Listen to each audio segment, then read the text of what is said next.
live at the CME Group in Chicago, Ira Harris of Praxis Trading, who also authored the Notes from the Underground blog, or authors that. Also with us is Michael Mullaney, portfolio manager at Fiduciary Trust, where he oversees $9 billion in assets. He started reducing portfolio stock holdings early this year and added more bond and hedge fund assets, which has proven, at least on the bond side, to be a good move in a market where stocks are off 8% year to date and bonds have outperformed stocks by the biggest margin since 2001. Michael, let's start with you.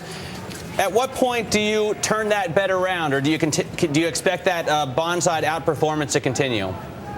Well, we have no conviction right now that stock prices can do appreciably better until we start seeing some of the earnings numbers for Q2.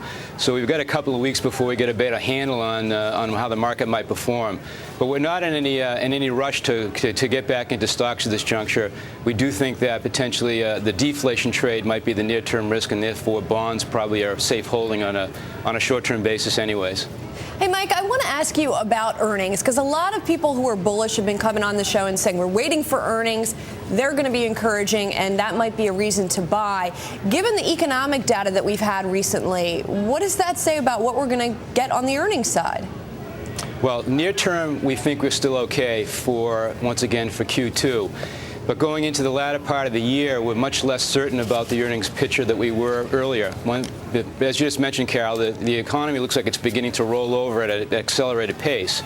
And as such, we think the top-line growth, which has been relatively spartan to start off with, may be non-existent, which will definitely have an impact on earnings at some point in the near future. Hey, Ira, I want to bring you into this. I mean, earnings will certainly be a focal point very, very soon for all of us, but we got to get through the big hump of tomorrow, and that is the monthly job report. What are you guys hearing on the floor? I mean, is it going to be worse than everyone's expecting?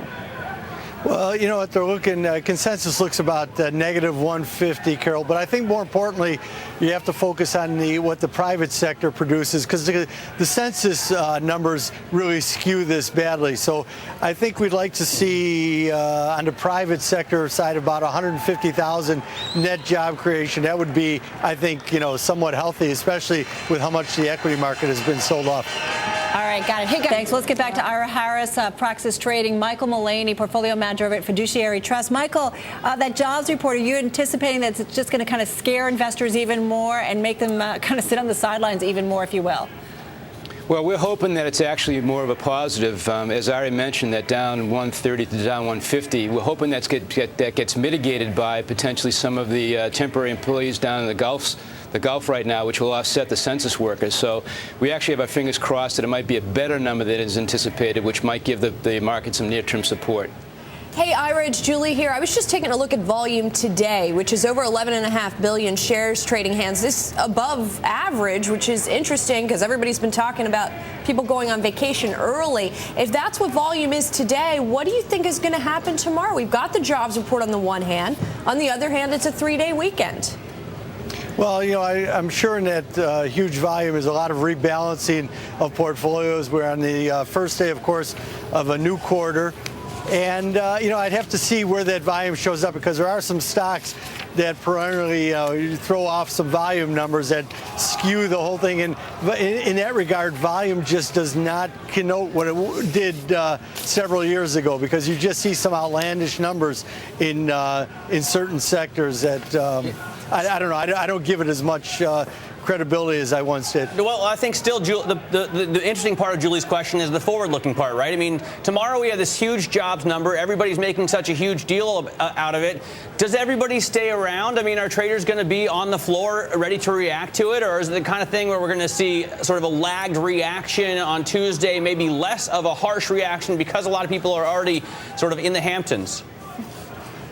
No, I think that people are going to be around. You can't help but be around. The unemployment number is the king of the data feeds right now, and to miss this in any way, shape, or form would be to miss a lot. And you know what? You're just going to have to forego one day and then stay an extra day if that's what you so desire. People are going to be in the I was in Chicago. I run into him sometimes in New York, so he's occasionally here. County in Wisconsin. Perhaps there. Hey, Michael, I've got a question for you. Federated investors, obviously, you guys are not in a position of just being able to trade the markets day in, day out. You just kind of have to let the money work. So how do you protect the money? I mean, it's sitting there. Do you buy put options on it? Do you have swaps against it? I mean, what are you doing to protect the money? Well, you mentioned earlier, we've had a relatively decent position in gold for quite some time. In some of the more aggressive accounts, we've added some of the VXX ETF, which is based upon the VIX index. And that's protected on the downside as well. But the best thing we found so far is just, once again, just going back into plain old vanilla Treasury bonds, even though the rates right now are obviously very, very low. Yeah, Michael, it's Dominic here. We talked to a number of analysts, and I spoke with Bill O'Donnell, who heads up Treasury strategy at RBS. He says that we see Treasuries yields, at least on the 10-year side, go to perhaps 275 and maybe even more. I mean, seriously, people say this is a fear trade, but are there fundamentals to back up a 2.75% yield on the 10-year bond? If it's deflation we're looking at, as far as the CPI going negative, yeah, we could actually very easily break below that 3% handle in the 10-year. Not too long ago, back in, I guess it was 3 years ago, we were down at about a 3.15 or so for the 10-year. So getting through that probably wouldn't be much of a problem if we do go into this deflationary type of mode that we think might happen. Well, and that's why I'm guessing that you're piling into those Treasury bonds. How short-term do you think the move is? I mean, how long do you expect to be doing this? Well, yeah, that's a great question, Matt. And that was a big debate within the organization, because we don't like trading per se. We like investing in our portfolios.